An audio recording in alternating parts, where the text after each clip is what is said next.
वक्त में आज के हॉट इशू का पाक अफगान सरहद फिर गर्म हो गई है। Major general retired Zahid Mahmood साहब ने हमें ज्वाइन किया है, दिफाई तजियाकार हैं। जैसा फरमाइएगा, कल रात पाकिस्तान अफगानिस्तान के दरमियान फिर सरहदी झड़प हुई है।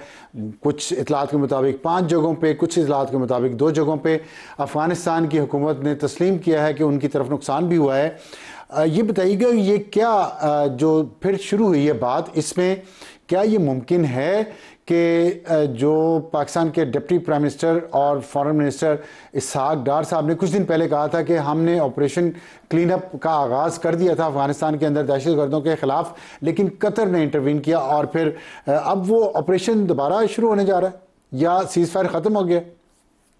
नहीं, सीज फायर तो देखे जी ऑलमोस्ट कायम था, लेकिन कहने का मकसद जी अब मुज़ाकरात नाकाम हुए तो इसका मतलब उसकी एक्सटेंशन अंडर क्वेश्चन रही है। इट इज नॉट पॉसिबल कि अफगानिस्तान की तरफ से मैंने बताया ना, अफगानिस्तान का जो इस वक्त सबसे बड़ा दुश्मन है जी वो पीस है।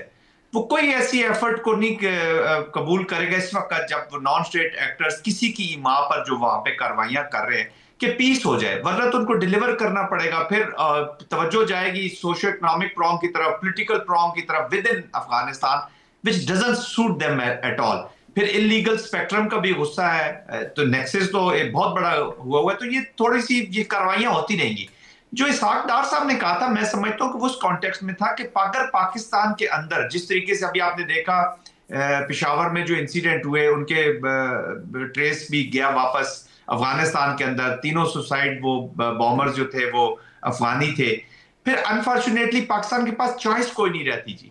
तो फिर पाकिस्तान ने भी अपनी पॉलिसी तो डिक्लेयर कर दी अफसार साहब के, जो अगर इसका खुरा जाएगा अफगानिस्तान से तो फिर पाकिस्तान हक रखता है रिस्पॉन्ड करने का, और फिर मे बी पाकिस्तान फिर करेगा जी respond inside Afghanistan also, because वहां पे अभी स्ट्रक्चर्ड एक हुकूमत तो है नहीं जी। वो जिस तरह की अप्रोच पाकिस्तान के खिलाफ रखेंगे, एक चीज पूरी दुनिया को और अफगानिस्तान को समझ लेनी चाहिए, दुनिया को तो समझ आ गई है, अफगानिस्तान को भी अब समझ लेनी चाहिए कि अभी जो प्रेजेंट लीडरशिप है जी पाकिस्तान की, खासतौर पर मिलिट्री लीडरशिप, वो फिर जो कहती है उसको परसू करेगी एट ऑल कॉस्ट, ये याद रखिएगा।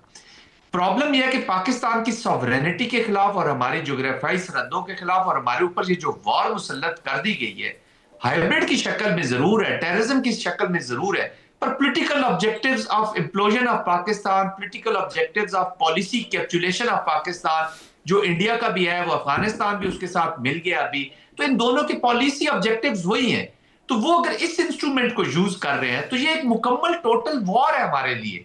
तो फिर तो ये जाएगी जब तक आप ठीक। डेटरेंस नहीं क्रिएट करेंगे, पीस थ्रू पावर, तो पाकिस्तान को फिर मजबूरी करनी ठीक। पड़ेगी।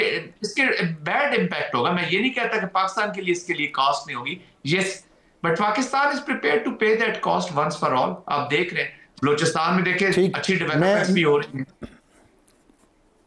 हाँ, मैं इसी पे बात करना चाहता हूँ। आपने कहा पीस थ्रू पावर, और एक बात तो है जो पॉलिसी चेंज आया है पाकिस्तान में, क्लैरिटी आई है डिसीजन मेकिंग लेवल पे।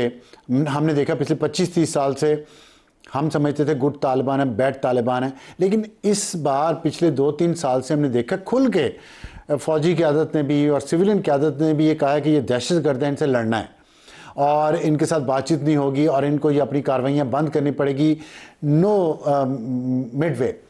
तो इसको आपने कहा peace through power at any cost, क्या कॉस्ट होगी वो ज़रा बताएंगे, और क्या वो कॉस्ट कम हो सकती है किसी तरीके से? देखिए, कॉस्ट तो हम पे कर रहे हैं। इकोनॉमिक कॉस्ट आप ले ले, फॉर एग्जांपल जानों की नजराने, तो जो पाकिस्तान के लोगों की जानें जा रही हैं, चाहे वो एक सिविलियन जान हो जो मिलिट्री की हो, इट इज इक्वली इंपॉर्टेंट जी। That is not acceptable. और हाई कैजुअलिटी रेट है, ऐसा भी नहीं है।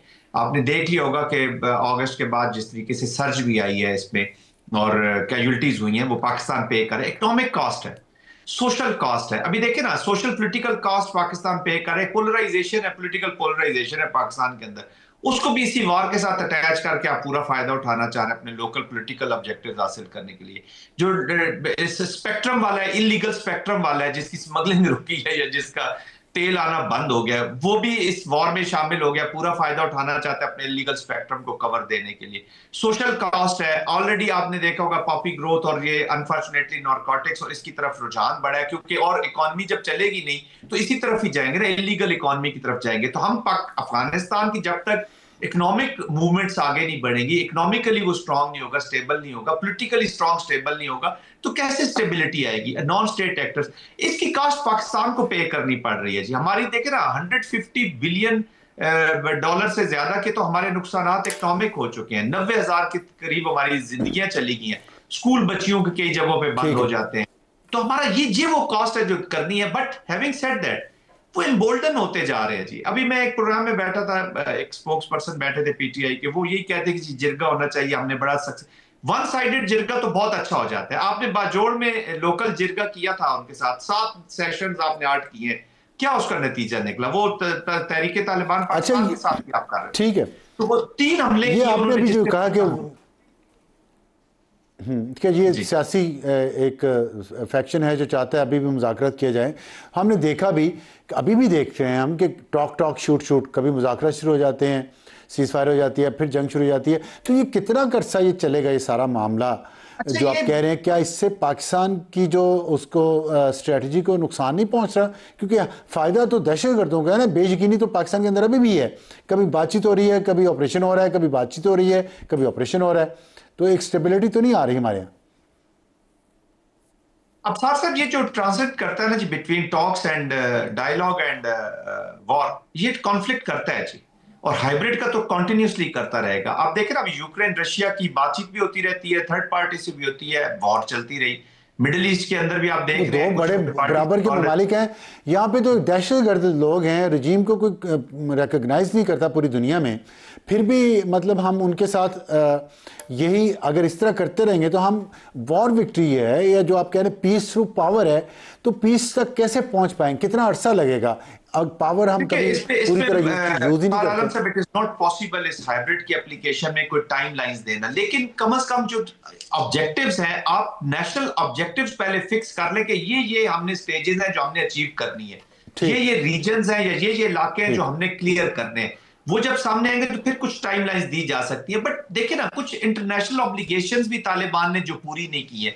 इसलिए तो मैं कहता हूं कि पाकिस्तान का रिस्पांस न सिर्फ आपस के डायलॉग या वॉर के अंदर है, इंटरनेशनल रीजनल इंक्लूजन की बड़ी सख्त जरूरत है।